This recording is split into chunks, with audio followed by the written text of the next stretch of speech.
Start करते हैं। People as resource, second chapter, question answers.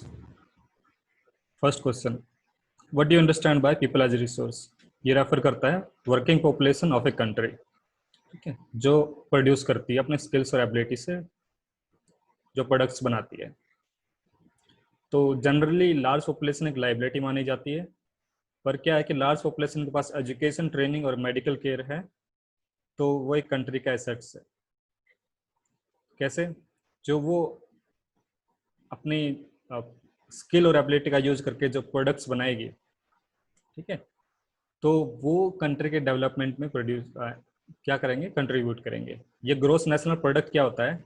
एक कंट्री के सिटीजन्स जो प्रोडक्ट्स बनाते हैं, उसके टोटल प्रोडक्ट्स की वैल्यू का जो एडिशन होता है, जो जोड़ होता है, प्रोडक्ट्स की जो वैल्यू होती है उसका जोड़ ग्रोस नेशनल प्रोडक्ट्स होता है। Second question, how is human resource different from other resources like physical capital, land and physical capital? देखो इसमें फॉलोइंग पॉइंट्स दे रखे हैं। डिफरेंस, ह्यूमन की प्राइमरी सोर्स है, फैक्टर है, और ये भी प्राइमरी है, लैंड और फिजिकल। सेकेंडरी फैक्टर कौन से होते हैं? Like raw material, electricity, energy, ये होते हैं सेकेंडरी फैक्टर ऑफ प्रोडक्शन। लेकिन ये प्राइमरी फैक्टर है ह्यूमन, ये तो आप याद रखना। और human resource active factor of the production है, और बाकी passive factor of the production है। आप ये कह सकते हो कि अगर ह्यूमन बीइंग ही जो एलिमेंट है, जो कहते हैं ना साइंस में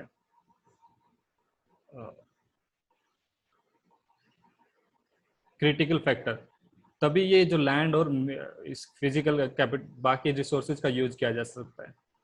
ह्यूमन ही बीइंग ही ऐसा एसेट है, ऐसा एलिमेंट है जो सभी रिसोर्स का यूज करता है।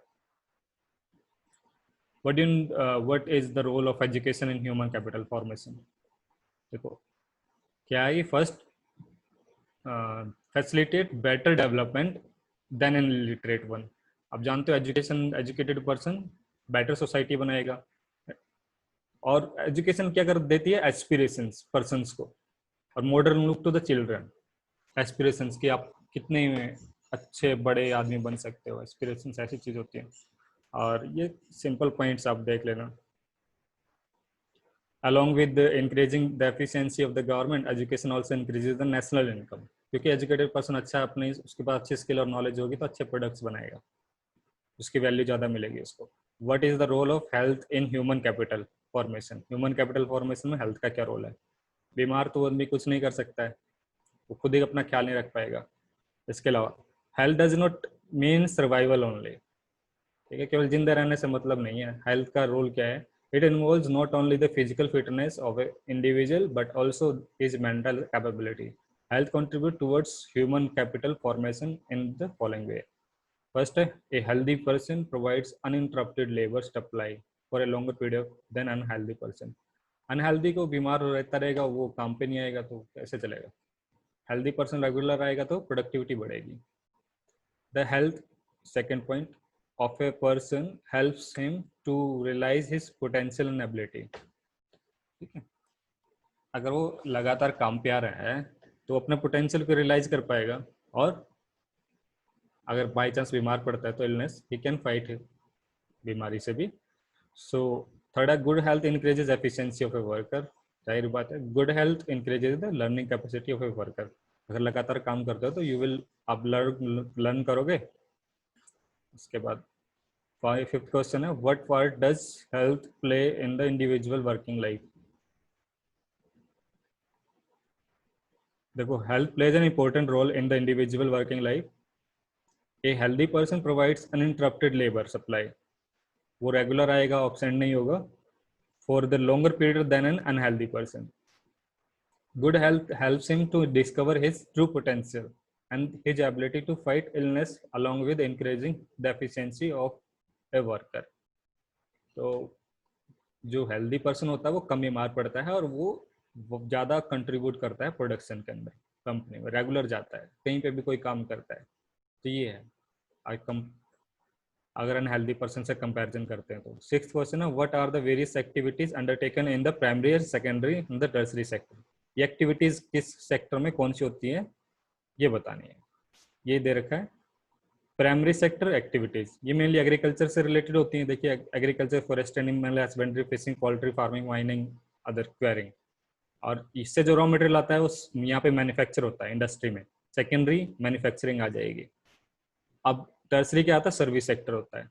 अब चाहे प्राइमरी से इंडस्ट्री में ले जाना हो, ठीक है, या फिर फिनिश गुड को यहाँ में जो मैन्युफैक्चर हुई थी उन गुड्स को कंज्यूमर तक ले जाना हो, तो ये काम करता है tertiary sector, service sector. Trade, transport, communication, banking, education, health, ये आता है इसके अंदर। 7th क्वेश्चन है what is the difference between economic activity non economic activities. Economic activity इसको ऐसे समझो, ये मार्केट एक्टिविटी होगी इकोनॉमिक, ये नॉन मार्केट एक्टिविटी होगी। मार्केट एक्टिविटी में यहाँ पे ट्रांजेक्शन इन्वॉल्व होती हैं, जहाँ पे आप लेन देन करते हो, यहाँ प्रॉफिट और लॉस हो सकता है, इनकम भी बढ़ सकती है। यहाँ पे आप खुद कंज्यूम करते हो तो कोई असर नहीं होगा, अब बनाओ खुद खाओ। Economic activity contribute to flow of goods and services in the economy. जब मार्केट में चीजें जाती है तो कंज्यूमर्स तक पहुंचती हैं, ठीक है, रिटेलर और बहुत सारी मतलब फ्लो होता है गुड्स का, प्रोड्यूसर से मार्क रिटेलर के पास जाएंगे, उसके बाद कंज्यूमर के पास जाएंगे, तो एक बड़ी चेन होती है वो। आपको इतना ही जानना है कि फ्लो ऑफ द गुड्स होता है इकोनॉमी में।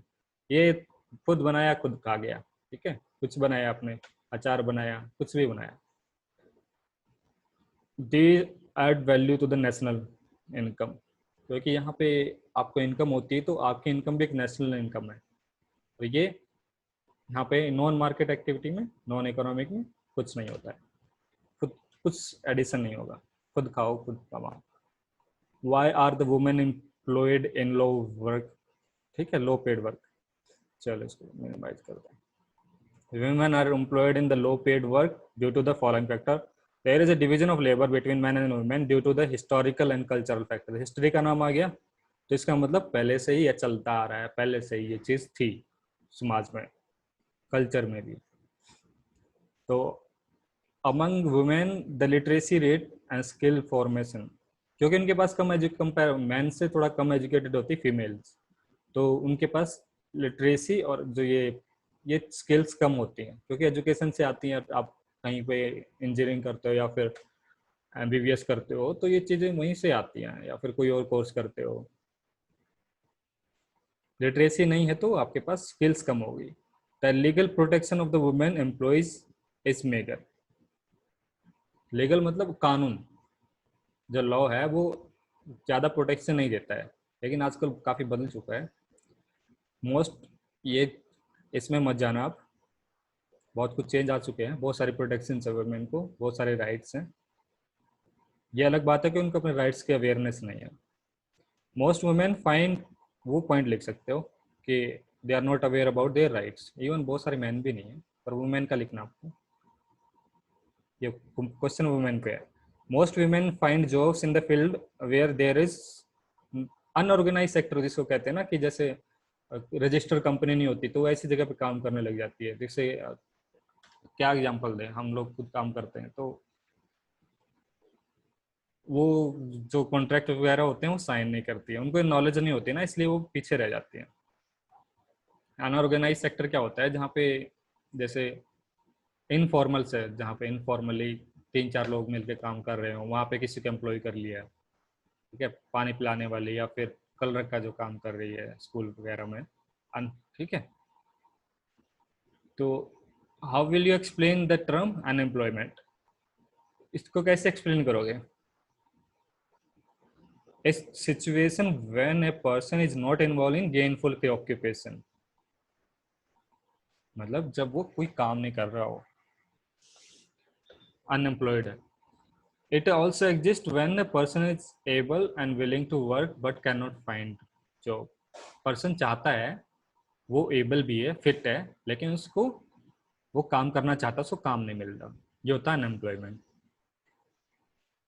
तो ये है कि वो सारे एजुकेटेड यूथ जो भी वर्किंग पॉपुलेशन होनी चाहिए वो क्या है कि वो खाली बैठे हुए हैं।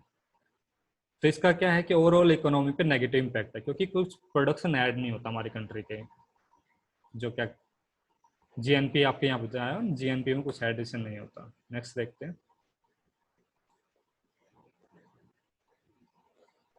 हाँ, what is the difference between disguise and seasonal unemployment? Disguise क्या होता है? ठीक है, डिफरेंस दे रखे हैं 2 पॉइंट्स। तो फर्स्ट में, in this more than the required person are engaged in job. तो और इसमें क्या है कि जितना, यहाँ इसका मतलब ये हुआ कि जितनों की जरूरत है ना उससे ज्यादा काम पे लगे रहते हैं, देखते नहीं है कि, ठीक है, बहुत ज़्यादा लोग, ये एग्रीकल्चर में ज़्यादा देखने को मिलता है। ये भी एग्रीकल्चर में ही होता है सीजनल, एक रूरल, दोनों चीज़ें रूरल में है, गांव में होती हैं। This takes place when the people are not able to find job during the some months of the year. ये कब होता है? जैसे कि फसल बढ़ रही, मतलब आपने कुछ, अगर आपने वीट बोई है या फिर कुछ बोया है, राइस आपने लगाया है, तो वो बड़ा हो रहा होता है ना पेड़, तब तक वो कोई काम नहीं होता लेबर के पास, तो ये वाला सीजनल एम्प्लॉयमेंट होता है। और it is mainly found in, it is found both in rural and urban areas. तो अर्बन में कब देखने को मिलता है आपको? जैसे कि ये रिक्शा चालक वगैरह होते हैं, तो एक पर्टिकुलर सीजन में ज़्यादा काम मिलता है इनको, जैसे रेनी सीजन में कम काम मिलता है। तो ऐसा होता है कई बार, दोनों ही जगह मिलता है, ये केवल गाँव में मिलता है, ये फिनोमेना केवल विलेज में है, ये दोनों जगह है। कोई और एग्जाम्पल ले सकते हो सीजनल का? सिटी में भी होता है कि इनके पास पर्टिकुलर सीजन में काम आते हैं। जैसे छोड़ो, इट इज, थर्ड पॉइंट देखते हैं, it is mostly found in agriculture. It is, तो सिटी में तो इंडस्ट्री भी होती है, तो इसमें आप ये पॉइंट लिख सकते हो। What is the educated unemployment a peculiar problem of India? Why then? Unemployment peculiar problem India के लिए कैसे है? ठीक है, पॉइंट पढ़ो, तो पॉइंट दे रखे हैं। There is unemployment technically qualified population, while there is a scarcity of the technical skills required in the economic growth of the country. आप एक बात जानते हो ना कि टेक्निकल नॉलेज जिसके पास है, जिस कंट्री में बहुत ज़्यादा टेक्निकल नॉलेज है, तो वो आगे बढ़ेगी, कुछ अच्छी चीज़ें बनाएगी, बना के जाए टेक्नोलॉजी के प्रोडक्ट, कुछ भी लगाओ, चाहे वो अपनी गन या फिर मिसाइल या तोप कुछ भी बनाए, ठीक है, टेक्निकल चीज़ रिक्वायरमेंट होती है इसमें, साइंटिस्ट वगैरह की, तो वो दूसरे कंट्री को सेल करेगा तो ये अर्निंग होगी। लेकिन हमारे कंट्री में पॉपुलेशन तो टेक्निकल क्वालिफाइड है, लेकिन हाँ, हमें यहाँ पे यही देखना है कि हम ये नहीं कहेंगे इनके पास वो स्किल्स नहीं है ये सब काम करने की, हमारे पास बहुत सारे लोगों के पास डिग्री है, तो कहेंगे कि टेक्निकल क्वालिफाइड पॉपुलेशन हमारे पास है, तो लेकिन हमारे पास इंडस्ट्रीज की कमी है उनके एम्प्लॉय करने के लिए। Second point, according to a study, unemployment among graduates and postgraduate has increased faster than the matriculates. देखा है कि जो ये बड़ी डिग्री वाले लोग हैं, ये छोटे काम नहीं करने चाहते, जो 10th पास है तो वो मेट्रिकुलेट्स 10th प्लस, तो क्या हो गया, वो कुछ भी काम करने को तैयार होता है, ठीक है, तो उसने आगे एजुकेशन ली नहीं, तो ये थोड़ा सा सहाय करते हैं छोटा काम करने में दोनों। तो paradoxical, in a paradoxical manpower situation, there is a surplus manpower in certain categories while there is shortage of manpower in other.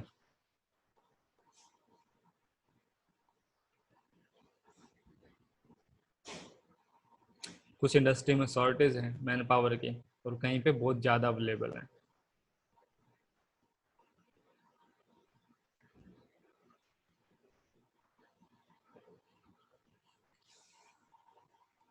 देखिए,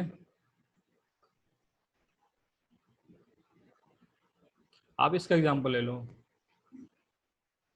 ये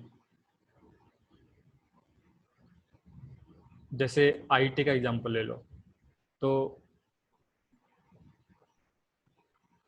यहाँ पे शॉर्टेज है, बहुत सारे लोग ये काम नहीं करते हैं, और जो लेबर का है, यहाँ पे एग्रीकल्चर में बहुत सारे लोग अवेलेबल हैं, यहाँ पे अनएम्प्लॉयमेंट भी हो जाता है, डिसगाइज सीजनल अनएम्प्लॉयमेंट आता है। तो और जब वो खाली अनएम्प्लॉयड बैठे रहते हैं तो यूथ के अंदर डिप्रेशन आता है, वो गलत एक्टिविटीज में इन्वॉल्व हो जाते हैं, कुछ भी करते हैं, नशा करते हैं या फिर कुछ और थीपिंग चोरी वगैरह एक्टिविटी करते हैं। तो 12th क्वेश्चन है कि in which field do you think India can build maximum employment opportunity? कौन, ठीक है, किस फील्ड में इंडिया मैक्सिमम एम्प्लॉयमेंट अपॉर्चुनिटी बना सकता है अपनी पॉपुलेशन के लिए। तो ये है कि most of the population is engaged in agricultural sector. हमारे यहाँ पे 70% लोग अभी 70 नहीं रहा, लेकिन 60% अभी भी इन्वॉल्व है एग्रीकल्चर के अंदर। तो यहाँ पे ज़्यादा अपॉर्चुनिटी क्रिएट की जा सकती है गवर्नमेंट के द्वारा प्राइमरी सेक्टर में, ठीक है, मॉडर्न मेथड यूज करके कल्टीवेशन और प्रोडक्शन का। तो government can ensure employment in secondary and tertiary sector bye focusing on skills and development and the training for individual. तीनों सेक्टरों में गवर्नमेंट अपॉर्चुनिटी बढ़ा सकती है वर्किंग पॉपुलेशन के लिए।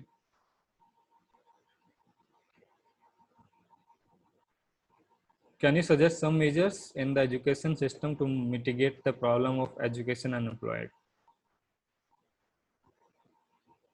देखो, फर्स्ट क्या है कि एजुकेशन इंस्टीट्यूशन सारे के सारे वो जो भी इम्पार्ट जो जॉब्स के लिए रिक्वायरमेंट होती है वो एजुकेशन इम्पार्ट करें। कई बार कैसा होता है जो सब्जेक्ट्स रेलिवेंट ही नहीं है वो भी पढ़ाए जा रहे हैं। ऐसा देखा गया है। अपने स्कूल में देख लो, बहुत सारे अनरेलिवेंट सब्जेक्ट्स आपको पता चल जाएगा वो पढ़ाए जाते हैं। और सेकंड चीज क्या रहती है कि उसमें स्किल्स वगैरह थ्योरी पे फोकस किया जाता है, प्रैक्टिकल नहीं करवाया जाता है, ये भी लैकिंग है। तो structure of education should be such that successfully caters to employment market, यही बात है। तो एम्प्लॉयमेंट को जो जरूरत होती है वो चीजें पढ़ाएं, वही सिखाएं। वोकेशनल जो स्किल वगैरह प्रोवाइड करने की चीज जरूरत पड़ती है, वोकेशनल प्रोफेशनल एजुकेशन वो भी प्रोवाइड की जानी चाहिए। और काउंसलिंग, अपने जो करियर काउंसलिंग भी जरूरी होती है बच्चों के लिए। तो उनको पता लगे उनका क्या इंटरेस्ट है, किस एरिया में अपना करियर पर बढ़ा लेना चाहते हैं, तो उसको क्लैरिटी हो जाती है बच्चों को। तो कैन यू 14 क्वेश्चन है, can you imagine some village which initially had no job opportunity but later came up with many. तो इसमें देखो कह रहा है कि शुरू में कोई जॉब अपॉर्चुनिटी नहीं है विलेज में, लेकिन बाद में बहुत सारी अपॉर्चुनिटी आ जाती हैं। वो कैसे होता है कि देखो ये वही चीज है कि कौन सा ऐसा विलेज है, the generation of the different type of the employment opportunity take place with the development of the industry and infrastructure near a village. अगर किसी विलेज के आसपास कोई कंपनी, ठीक है, कोई इंडस्ट्री स्टेब्लिश होती है तो लोग वहां पे उनको काम मिलता है, या फिर कोई इंफ्रास्ट्रक्चर में क्या होता है, कोई बिल्डिंग वगैरह बन रही होती है तो लोग गांव के आसपास वहां माइग्रेट होकर काम करने आते हैं। तो ये गुड़गांव का एग्जाम्पल यह है कि is one of the most appropriate example.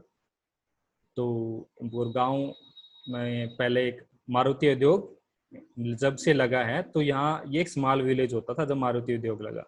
तो उसके बाद ये आप देख सकते हो आज की बहुत ही डेवलप हो चुका है, ऑलमोस्ट हरियाणा का एक मतलब बहुत ही अच्छा से मतलब डेवलप सिटी, इंडस्ट्रियल सिटी बन चुका है हरियाणा का। तो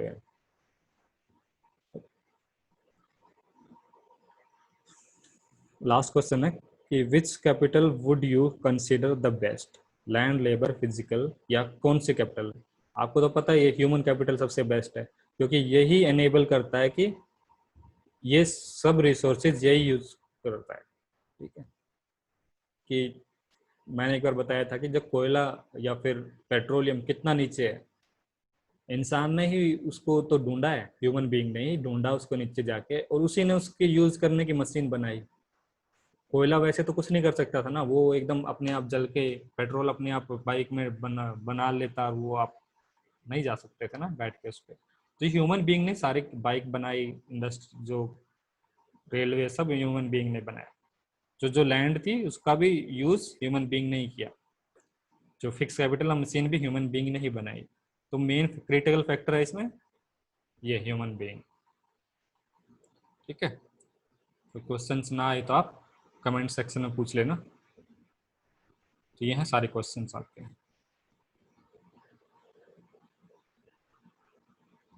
एंड करते हैं यहीं पे।